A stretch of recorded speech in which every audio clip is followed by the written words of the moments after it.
A'udzubillahi minasyaitonirrajim. Bismillahirrahmanirrahim. Assalamualaikum warahmatullahi wabarakatuh. Hai, saya Nurul Syazwani binti Rusmawi. Ini adalah name card saya dan ini adalah nombor telefon saya.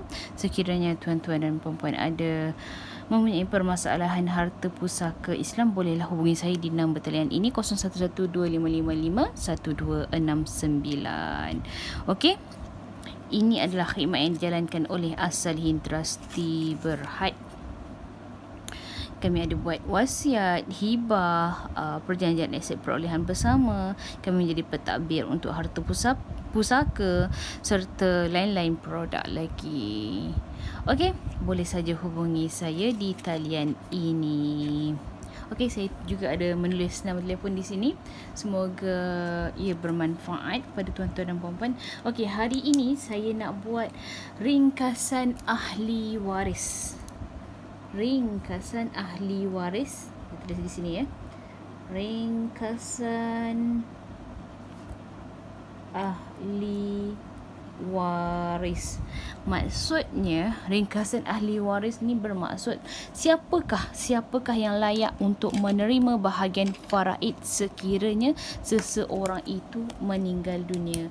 Okey, pertama sekali kita tulis kat sini si mati ataupun kita kata arwah. Okey, si mati ataupun arwah. Okey, saya gemar untuk tulis siapakah pasangan dia. Suami, kalau yang meninggal ini adalah wanita, dia meninggalkan suami. Kemudian jika yang meninggal ini adalah lelaki, dia meninggalkan isteri. Okey, saya gemar untuk tulis seperti ini. Kemudian kita kena tengok dia ada anak lelaki. Anak lelaki dia ada ke tak? Kemudian kita kena tengok anak perempuan. Anak perempuan. Seterusnya adalah yang ini yang jarang-jarang orang tahu bahawasanya ibu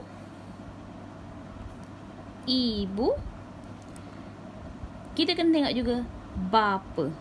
Jarang-jarang orang akan bertanya, ada ibu ke, ada bapa ke? Padahal ibu bapa merupakan waris faraid yang fardu, yang utama. 5 golongan ini, iaitu pertama suami ataupun isteri, ataupun kita senang nak panggil pasangan. Pasangan dia ada ke tidak? Kalau ada, dapat bahagian masing-masing. Kemudian kita tengok anak dia, ada anak lelaki ke tak? Ada anak perempuan ke tak? Kemudian tengok ibu. Kemudian kita tengok bapa. Setelah itu, setelah kita siasat, kemudian katakanlah semua ini tiada. Ini merupakan waris fardu, waris faraid yang utama. Kemudian katakanlah semua ini tiada. Yang ini kita tengok dulu. Kita tengok untuk anak lelaki. Anak lelaki ni dia ada cucu ke? Yang ni maksudnya, yang ni anak kepada anak lelaki ni merupakan cucu perempuan. Ada ke cucu perempuan? Kemudian ada ke cucu lelaki? Sebab yang ni dah tak ada, yang ni dah tak ada, yang ni dah tak ada, yang ni dah tak ada, yang ni dah tak ada. Semuanya meninggal sebelum daripada arwah ini. Kita kena siasat waris gantian dia. Kita panggil ini adalah waris gantian. Waris gantian dia ada ke cucu? Cucu lelaki, cucu perempuan, ada ke tidak? Kemudian kita tengok ada ke daripada cucu lelaki ni, katakanlah cucu lelaki ni pun dah meninggal dunia. Kita tengok cicit. Ni ada 2 lah, cicit perempuan. Yang ni cicit lelaki. Kita kena tengok. Katakanlah yang ni tak ada, yang ni tak ada, yang ni tak ada, yang ni tak ada, yang ni tak ada, dan cucu perempuan tak ada, cucu lelaki tak ada. Kita kena siasat cicit ada ke tidak. Tetapi kebanyakannya tak adalah sampai kat cicit. Mungkin sampai kat cucu sahaja. Mungkin anak lelaki dia dah meninggal dunia, ada cucu lelaki, ada cucu perempuan. jarang-jarang lah. Jarang-jarang lah ada cicit lelaki, cicit perempuan ini. Jarang-jarang ada kes seperti itu. Okey, kita stop sampai kat sini dahulu. Cucu lelaki, cucu perempuan, kemudian cicit perempuan daripada anak lelaki, daripada cucu lelaki, cicit lelaki daripada cucu lelaki, daripada anak lelaki. Okey, kemudian kita tengok pula bahagian untuk ibu. Ibu yang menggantikan dia, waris menggantikan dia adalah nenek. Nenek sebelah ibu. Datuk bukanlah waris faraid. Waris faraid dalam mazhab Syafi'i, datuk sebelah ibu. Ibu ni dia ada ayah. Ayah kepada ibu ni bukanlah waris faraid kepada si mati ini. Tetapi berbeza pula. Yang ni sepatutnya saya kena letak kat atas sikit. Tak apalah macam ni. Okey, berbeza pula untuk bapa. Bapa dia akan ada nenek sebelah bapa, datuk sebelah bapa. Maknanya kalau bapa tak ada, kita kena tanya dulu, nenek ada ke dok? Nenek iaitu ayah kepada bapa ada ke dok? Kalau tak ada, kita tanya, datuk sebelah bapa ada ke dok? Maknanya dua-dua orang ini kita kena tanya. Dan untuk ibu, kalau ibu yang tak ada, nenek sebelah ibu, emak kepada ibu, kita kena tanya sama ada emak ini masih ada ke tidak. Emak kepada ibu, I means adalah nenek. Nenek kepada si mati ini. Kemudian kita siasat. Semua dah tak ada. Okey, yang saya tuliskan ini semua tiada. Tiada tu maksudnya dah meninggal dunia dahulu, ataupun yang anak perempuan dengan anak lelaki ni memang tidak wujud. Itu adalah situasi-situasi yang boleh berlaku lah. Okey, kemudian kita siasat pula.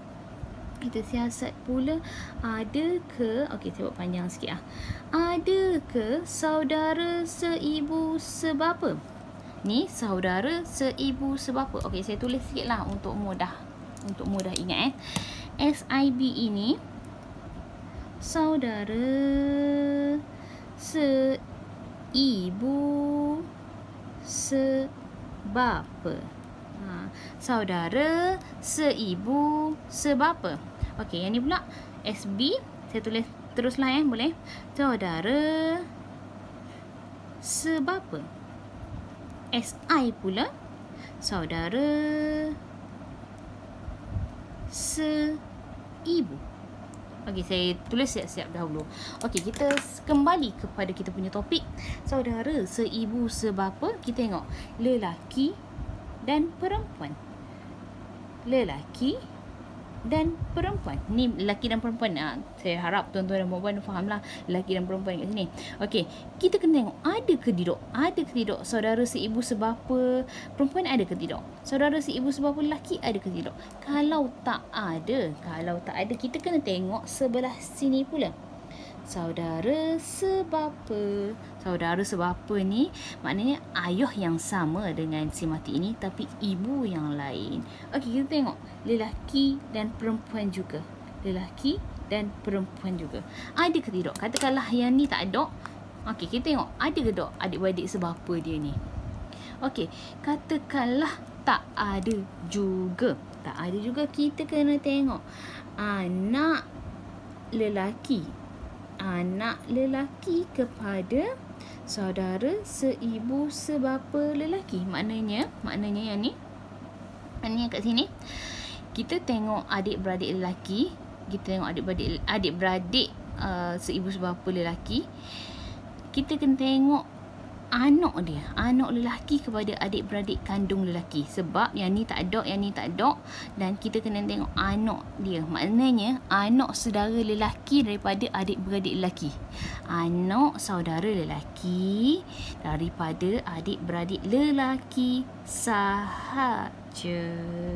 Okey, kemudian katakanlah hak ni pun tak ada juga, kita tengok yang sini, anak lelaki daripada saudara sebapa lelaki. Kita tengok anak lelaki daripada adik-beradik lelaki. Okey, kita tengok sini.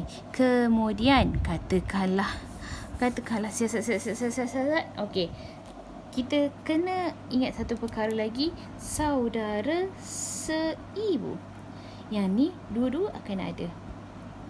Lelaki dan perempuan. Lelaki dan perempuan. Kita kena tengok lelaki dan perempuan ada ke tak saudara seibu sebab saudara seibu. Okey.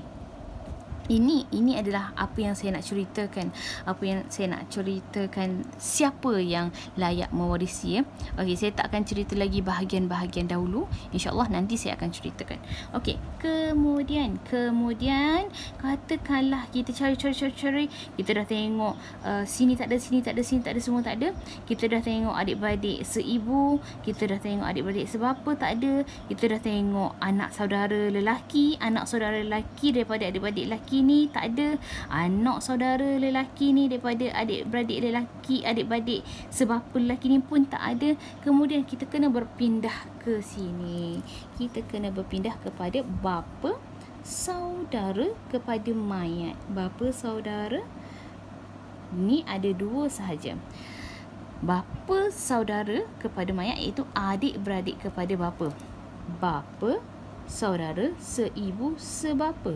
Maksudnya ayah ni adik-beradik kepada ayah yang adik-beradik kepada ayah yang seibu sebapa, yang kandung.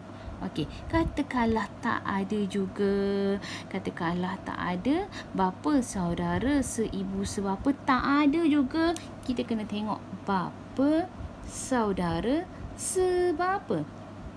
Bapa saudara sebapa maksudnya bapa ni, ayah ni yang kita cari adik-beradik sebapa kepada bapa dulu. Okey. Kemudian cek bapa saudara pun dah meninggal dunia, tak ada dah bapa saudara. Kita tengok anak lelaki bapa saudara seibu sebapa. Kita tengok anak lelaki kepada bapa saudara ni. Maksudnya apa? Maksudnya sepupu lah. Sepupu kepada si mati. Sepupu. Okey, kita bayangkan ayah saudara kita. Ayah saudara kita tu anak dia yang lelaki. Yang lelaki itu boleh menjadi waris faraid kita. Maksudnya bapa saudara tu, yang bapa saudara adik-beradik pada ayah kita yang seibu sebapa, kemudian anak dia itu, inilah yang dipanggil anak lelaki bapa saudara seibu sebapa. Okey, katakanlah yang ni pun tak ada, kita tengok anak lelaki bapa saudara sebapa. Okey, katakanlah yang ni tak ada, kita tengok yang ni pula, yang sebapa dengan yang adik-beradik sebapa dengan bapa si mati ini, anak lelaki sahaja. Katakanlah yang ini juga tiada. Okey, yang ini adalah golongan yang terakhir. Kita tengok datuk saudara seibu sebapa, datuk saudara sebapa. Okey, maknanya datuk kita, datuk ni maksudnya datuk sebelah bapa. Kita meninggal ada bapa. Lepas tu ada datuk. Datuk kita tu semua dah tak ada.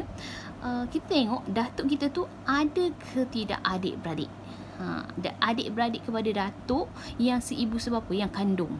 Kalau tak ada, kita kena tengok adik-beradik datuk yang sebapa. Sebapa tu maksudnya ayah yang sama, ibu yang lain. Okey, katakanlah tak ada juga di sini. Kemudian jadilah kita cari anak lelaki kepada datuk saudara seibu sebapa. Okey, kita kena cari yang ni juga. Katakanlah tak ada juga anak lelaki kepada datuk saudara sebapa.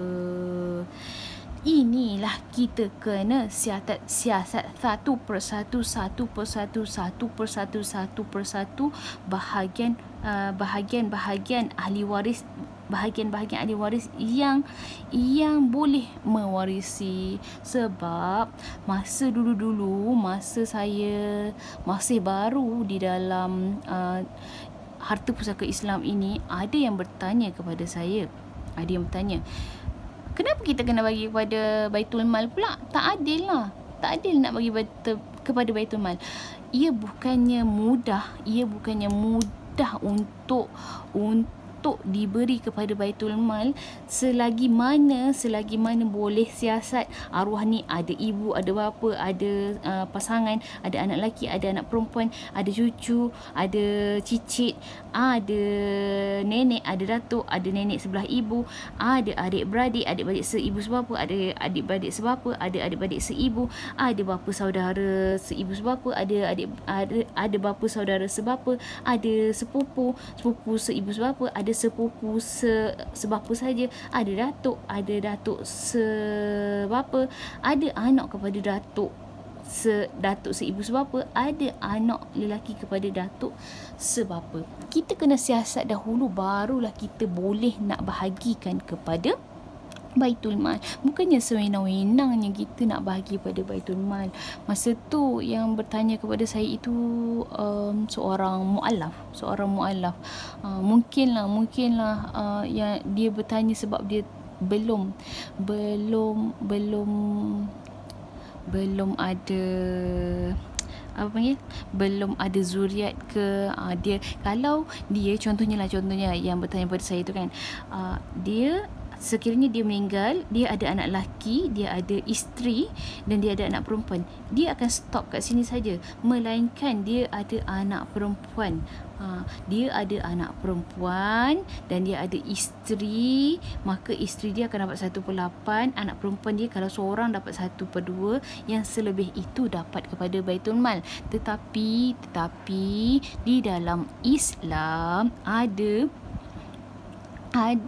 instrumen-instrumen yang dibenarkan, seperti hibah, seperti dia boleh terus transfer aset itu kepada anak perempuan dia.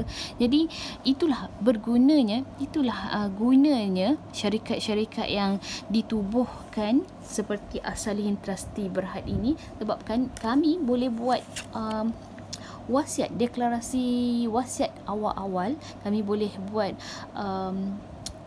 documentation dan pelaksanaan hibah itu sekiranya yang mu'alaf yang bertanya itu, yang dia ada anak perempuan seorang saja itu memerlukan. Memang dia kata saya tak tahu kenapa perlu bagi kepada Baitul Mal, tetapi itu telah ditetapkan di dalam mazhab Syafi'i. Kita sebagai orang awam ni, kita sebagai orang yang kita pun bukanlah ulama, kita pun bukanlah orang-orang yang tahu bahagian fatwa, bahagian nak turunkan hukum-hukum ini. Wallahu alam, kita mengikut mazhab Syafi'i.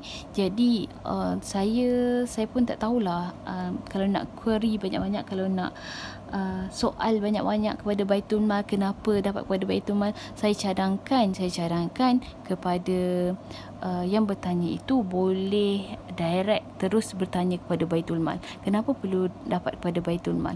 Kalau nak call mungkin tak dapat jawapan yang dikehendaki. Mungkin tuan-tuan yang bertanya itu mungkin boleh terus direct bertanya dan dapatkan consultation di sana untuk penjelasan lebih lanjut, kenapa sekiranya ada anak perempuan sahaja dan ada isteri, kenapa yang selebihnya dapat kepada Baitul Mal kalau tak ada waris-waris yang lain. Tetapi itu kes yang mu'alaf yang tiada ahli waris yang lain. Tapi sekiranya dia ada anak lelaki ataupun cucu lelaki ataupun ada bapa yang mu'alaf, yang turut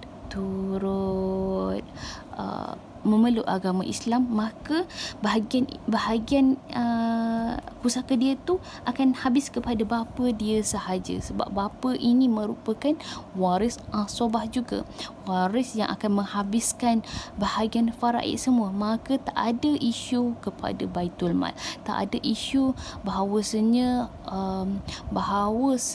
penurunan harta pusaka dia itu akan jatuh kepada Baitul Mal, sebab kita akan siasat satu persatu setiap waris yang ditinggalkan. Kita takkan sewenang-wenangnya bahagi kepada Baitul Mal secara sembrono. Tapi itu kalau katakanlah memang tak ada waris sangat, memang menurut mazhab Syafi'i memang itu telah ditetapkan. Jangan kita kuari, jangan kita persoalkan apa yang telah ulama telah keluarkan fatwa. Kita ni siapa? Kita ni hanyalah manusia biasa.